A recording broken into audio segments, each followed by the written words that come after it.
the rules. Thank you. All right, so you should have that little half sheet of yellow paper that will go on page 119 that looks like this. So it's another little reference sheet for some identities. We're going to look at double angle and half angle identities. And what that means is, like, you know what the, you can find sine, cosine, and tangent of pi sixths, but pi twelfths would be different. You should know what the angle is, but you wouldn't necessarily know what the sine, cosine, and tangent is, so it could give us that. Or if I had the sine of 2 theta, so double whatever the angle is that you can find. So we're going to look at what we're going to do with these, and you mainly use the double angles when you don't actually know what the angle is, which we don't. But there are some versions here on here for the double angles on your reference sheet. You have all of what you see right here. The cosine, it looks like there's 3 different versions. I mean, and there is, but really it all comes from this one, because if you just substitute with the Pythagorean identity, it just kind of changes it into different forms. So you can kind of decide, you know, if maybe you already have sine or maybe you already have cosine, and you can just go from there. So let's look at how these work and what we have to pay attention to what we have. This is going on page 120. It says, if cosine of theta is 8 over 17, well, if it is, then you don't know what theta is because you don't know what the cosine inverse of 8 over 17 is. And theta is between 3 pi halves and 2 pi. We want to find sine of 2 theta. All right, well, the first thing we have to do is figure out what quadrant theta is in. So what quadrant would theta be in given that information? Quadrant 4. Theta is between 3 pi halves and 2 pi, so it's in the 4th quadrant. Make sense? And that matters so that when we go and find the other stuff that we have to find, we know that we get the signage correctly. So here's my triangle in the 4th quadrant. And I need this because I want the sine of 2 theta. And I have here that the sine of 2 theta is equal to 2 sine theta cosine theta. So I know cosine theta. I got to figure out what sine theta is, right? So cosine is adjacent over hypotenuse, and I need this y value here. So 8 squared plus y squared equals 17 squared. What's 17 squared? 289. You got to know that. You got to know that quickly. So what's 289 minus 64? 225. So y is 15. You do not have time to spend on Pythagorean theorem. You got to be able to do it quickly or know your triples. And it's really not a matter of memorizing. It's just a matter of eventually you'll start doing the same thing over and over again. Hopefully you just learn them. So now that we know that, and is that 15 positive or negative? Negative, because it's in the 4th quadrant and the y would be negative, right? So we have cosine that we need, and so sine theta is opposite over hypotenuse. That's negative 15 over 17. So now I just substitute. 2 times the sine of theta is negative 15 over 17. Cosine theta is 8 over 17. So in the end, is my answer going to be positive or negative? Negative.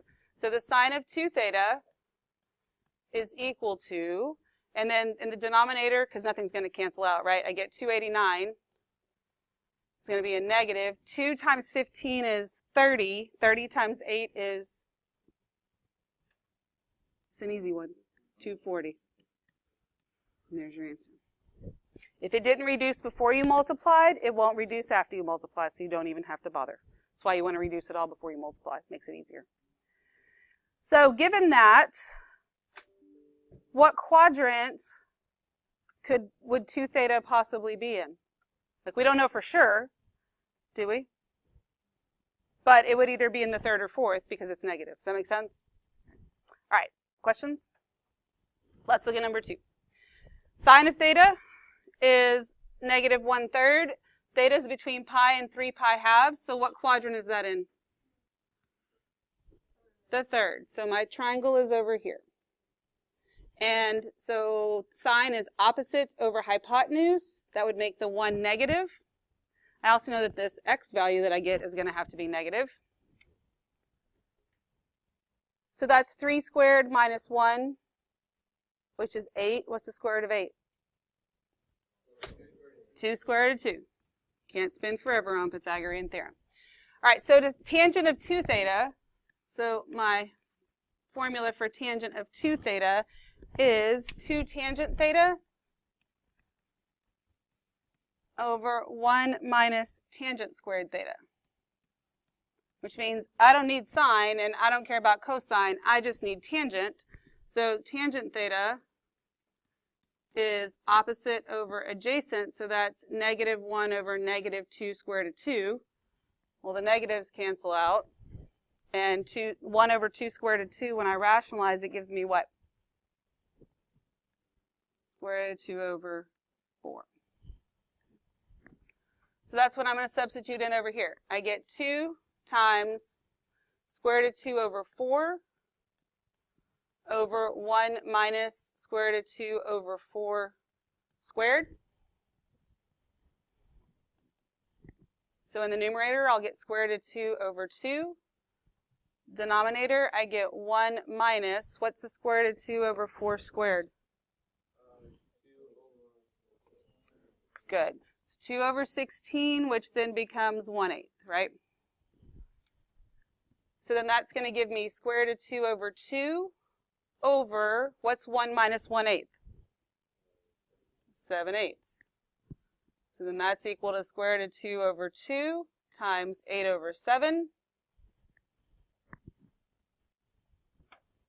And I reduce, and what do I get?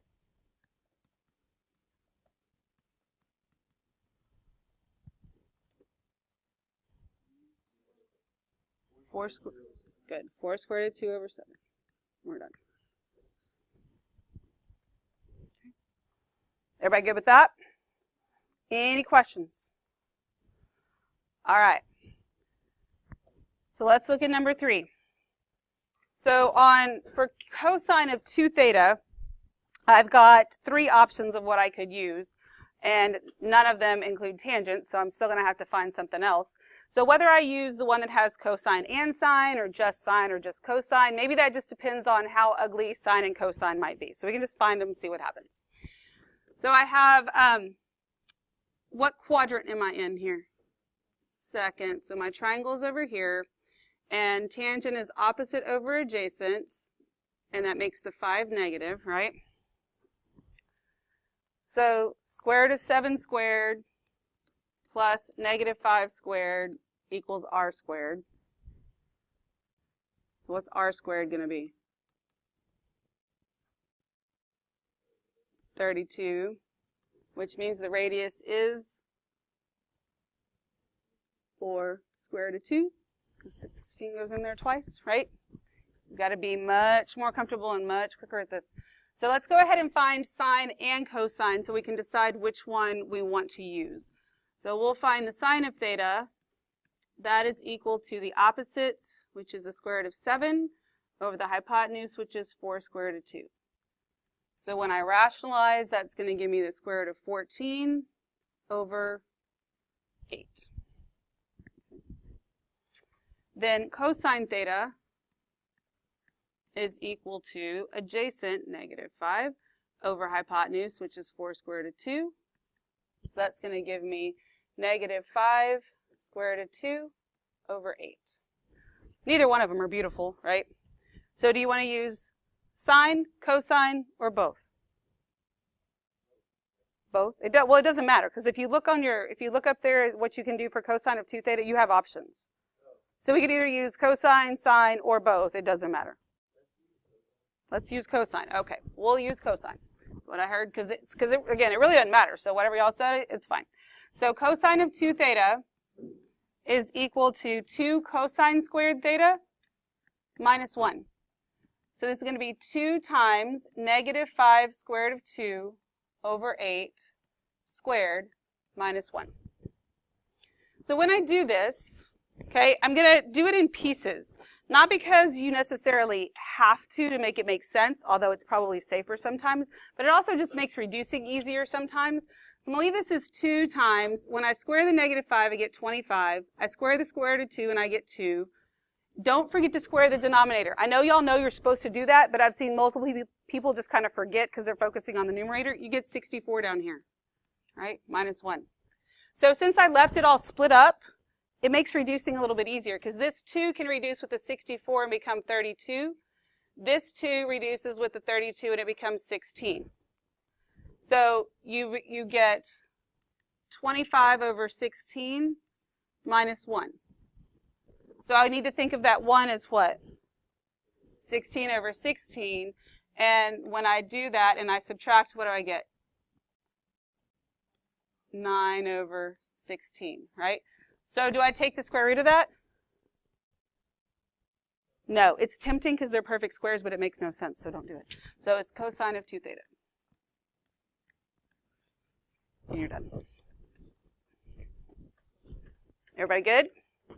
And on those, the signs just kind of like, they take care of themselves for whatever quadrant they're in. All right, any questions at this point? All right, so now let's look at half angle identities. So these, sometimes you're looking for exact values. So you don't know what the identity, and when I changed these to radians, I accidentally took off sine, cosine, and tangent. So we're going to have to add that in here. I think this one was cosine. I also accidentally took it off on the assignment, so don't let me forget to tell you in the end what to add back in there. So we're going to find the cosine of 3 pi eighths. That's not one that you know, okay? But we can relate it to one that you know, all right? Because if this is half of theta, so if theta over 2 is equal to 3 pi eighths, then what does theta equal? 3 pi fourths. So is 3 pi fourths something that you could find sine, cosine, and tangent of? Yes, that's something that you know. So that's where these half angles come in. We use what we know to get something that we don't just automatically know. So when I want to find the cosine of these half angles, now for the tangent, although there are other versions here, this first one is the only one that's on your little yellow sheet. Because honestly, if you, this one only uses cosine, and these both take cosine and sine. So, I mean, that's almost a little easier because you only have to have one thing. It just looks worse, but it's not that bad. But right now we're doing cosine of pi over 2. I'm not pi over 2. Cosine of theta over 2. So this cosine of the half angle, cosine of theta over 2, is going to equal, well, it's plus or minus, right? So we need to figure out what quadrant we're in so we know if we want it plus or minus. Inside of here, I have to have cosine of theta itself. What is the cosine of theta, which is 3 pi fourths? Negative square root of 2 over 2, okay, because that's going to go in there. So let's go ahead and substitute it in there, and then we'll decide what quadrant we're in. We get 1 plus negative square root of 2 over 2 all over 2. Everybody with me so far? When you take the square root, it's always plus or minus. The angle you want the cosine of, what quadrant is it in? What angle do we actually want the cosine of in the end? This 3 pi eighths, right? What quadrant is this in? The first, because it's less than pi halves. So we're in quadrant 1. So is it going to be positive or negative? Positive. So it'll just be a positive once we're done. So now we've got to clean up what's inside this big old square root. I'm not going to be able to combine that square root of 2 with anything, but I can make this into a fraction, one fraction at least, and get a common denominator. So I need a common denominator in the numerator. What would that common denominator be? 2. Okay, which would mean that the 1 has to be multiplied by 2 over 2. So this would give me 2 minus the square root of 2. Okay, everybody good so far? Now, remember, you can't have a square root in the denominator. And now I have 2 denominators, and they're both under the square root. So I need to make this into all one fraction. So that's like 2 over 1, so I can multiply by the reciprocal. We get square root of 2 minus the square root of 2 over 2 times 1 over 2. So that gives me the square root of 2 minus the square root of 2 over 4. Now, can I get rid of the square root in the denominator? Well, see how the denominator of fraction is under the square root? Remember when you have this, we don't have to rewrite it like this, but when you have a fraction under the square root, it's the same as taking the square root of the numerator and the square root of the denominator, just like you square both of them. So we don't have to rewrite it split, but this does become the square root of 2 minus the square root of 2 all over 2, because you can actually take the square root of 4. and that is the cosine of 3 pi eighths. And there's nothing else you can do with those square roots at this point. So it's okay to have a square root inside of a square root. It's not okay to have a square root in the denominator. Okay, yes, sir.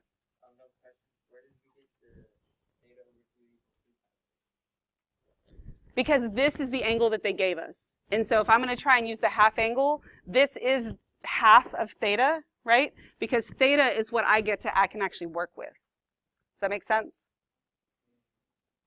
Because I'm looking for cosine of theta over 2, so I want the cosine of this. I basically just kind of replaced it with that. Does that make sense? Yeah. Yeah, okay. Because it's half of an angle that I can actually work with. Does that help? Okay. Anything else? Yes, sir. Oh, that's a very good question. It's not a choice. You will be told. I just accidentally deleted it. Yes, okay, good question. No, you don't have to decide one of them. There's no choice there. Like, you will be told what to do. I just accidentally deleted it all. So, good question. Anything else? So on the homework, I'm going to give them to you, not because it's like some magic choice, but because I deleted them all. It was in degrees, and I didn't want it in degrees, and when I changed the radians, I wasn't paying attention. I took off everything. All right, let's look on the back. We are not going to do the first one, whatever number that is. The numbers aren't right anyway, and my board is slow. All right, so we're going to skip 4 and 5, apparently, because there's not a 5. So we're going to do number 6. So this one, it says if sine theta is negative 8 over 17. If that's the case, you don't know what theta is because you don't know what the inverse of that is. And we know that theta is between pi and 3 pi halves. We're going to find the tangent of theta over 2, so half of the angle that we have.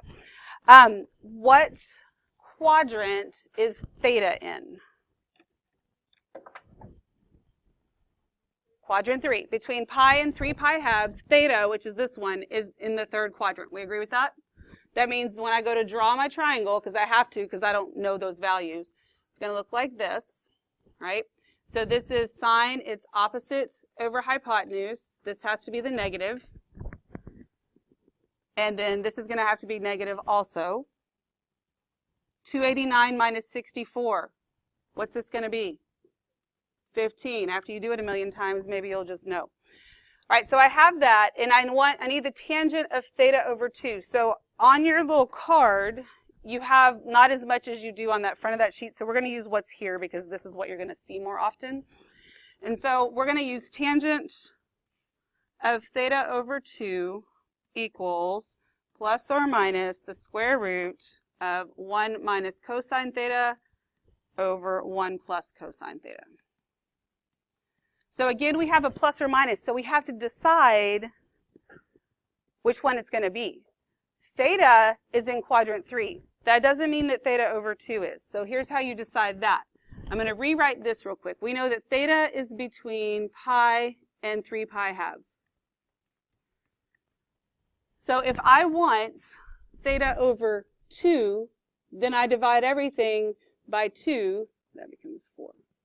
So theta over 2 is between pi halves and 3 pi fourths. So what quadrant is my theta over 2 in? The second quadrant. So that's how you decide that. That's in the second quadrant there. Which means in the second quadrant, is tangent positive or negative? Negative, and that's why that matters, because you have that plus or minus and you have to decide which one it is. So it is negative, and that's what we're going to go with when we substitute it in. So it's going to be equal to negative, and then square root. I didn't even find the cosine yet, so let's do that. It's what I need. So cosine of theta is adjacent over hypotenuse. Then I'm going to substitute that in. So I get 1 minus negative 15 over 17 over 1 plus negative 15 over 17. Everybody with me? So this is equal to square root of, or negative square root.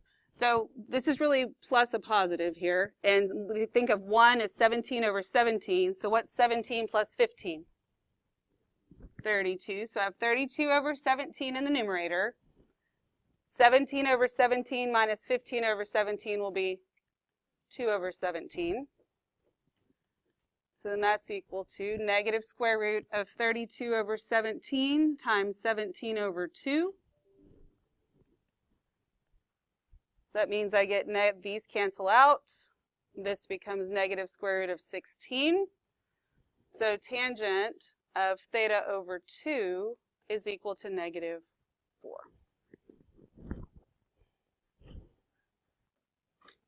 Questions? Any questions? Square roots can't freak you out. Fractions can't freak you out. You can't be freaked out by anything. Just don't let anything freak you out. We good? All right, so now we are going to do some more proving the identities, okay?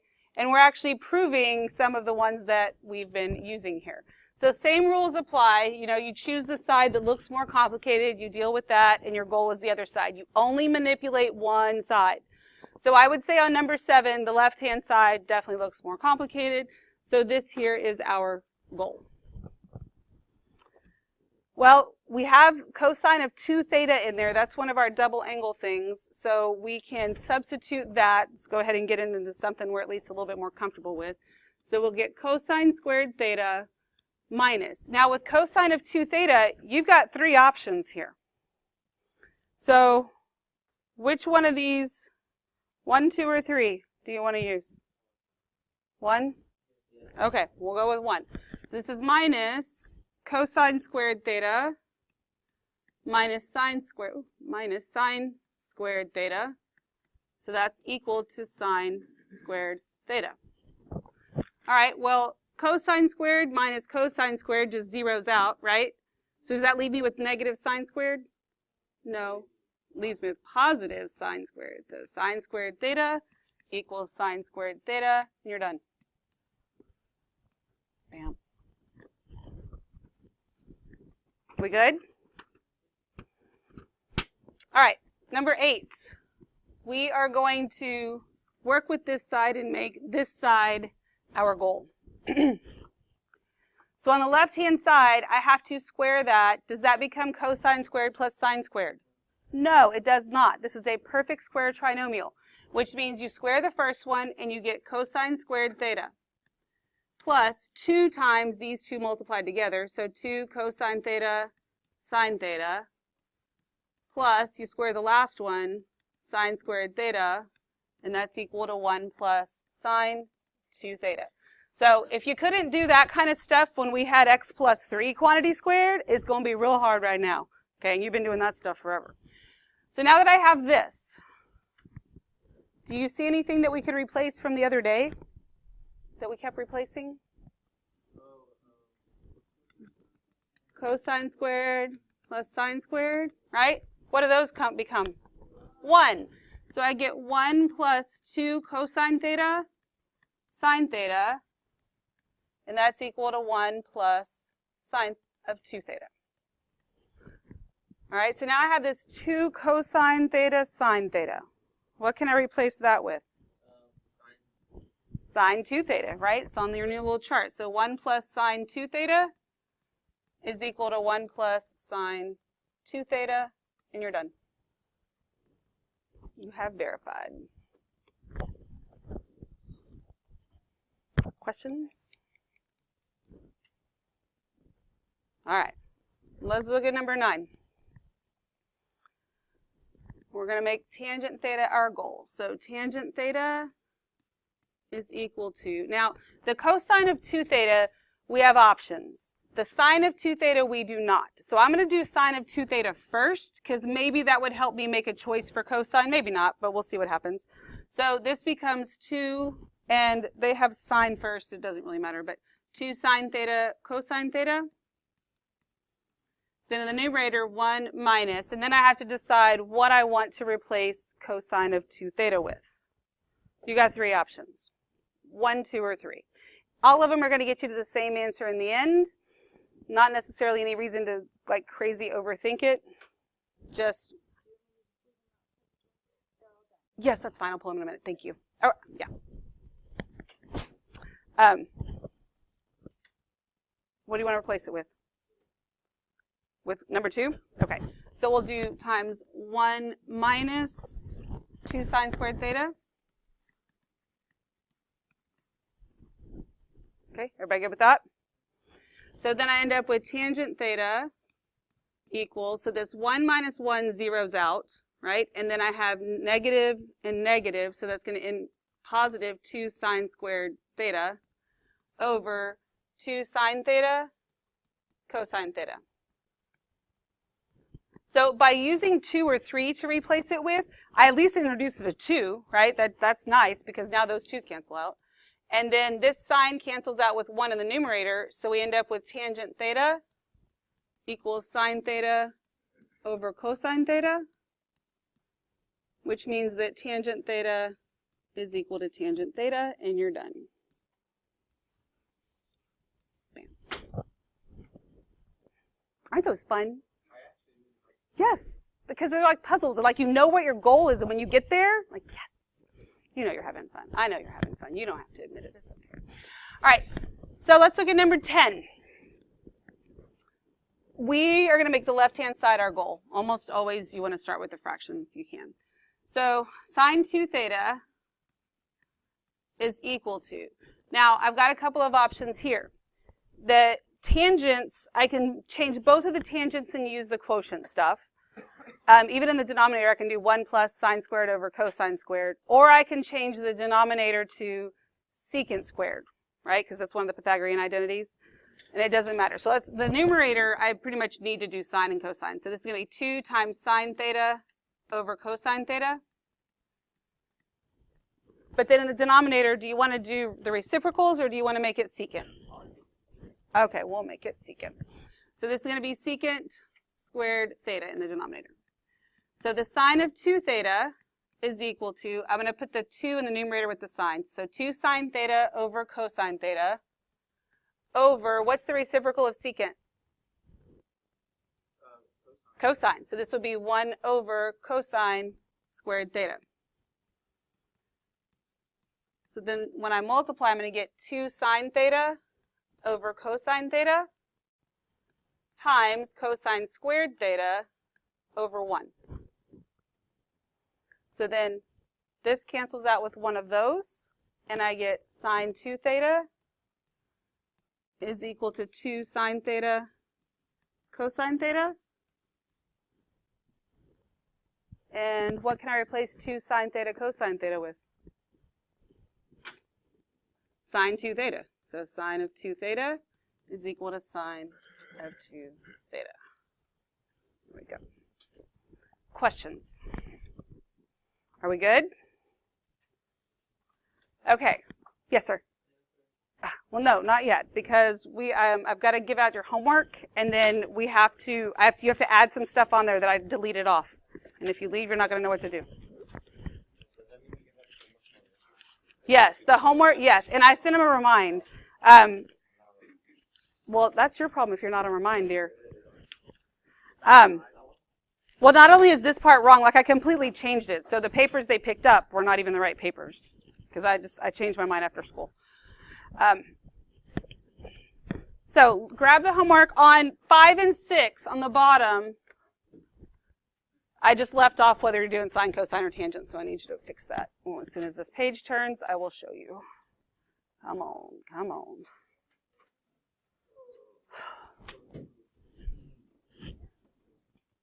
There we go. All right. So number 5, you're finding the sine. Number 6, you're finding the tangent.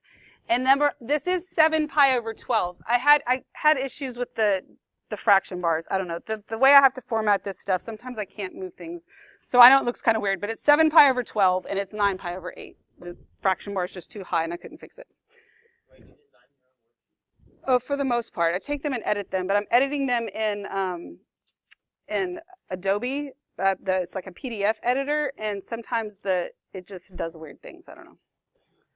So yes, I go in there and change a lot of stuff. All right, questions? Besides, can I go to the bathroom? Okay, good deal. So go ahead and get started.